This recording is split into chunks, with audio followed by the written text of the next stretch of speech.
How to create slide presentations with Claude AI. Now you can create presentations using Claude Chat, Claude Design, or Claude for PowerPoint add-in. I'm going to be using the Claude Chat. So the first thing that you need to do is describe your presentation. So that means give Claude AI a detailed prompt. There you go. Also, for better results, you can upload source material. You can upload PDFs, Word documents, research papers, notes, and spreadsheets. Claude can use those files to build a presentation automatically. So now that Claude AI has finished the presentation, you can download it by pressing the download icon. Let's save it.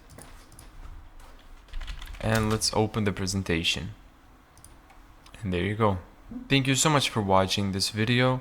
If you found this tutorial helpful, make sure to give it a thumbs up and subscribe.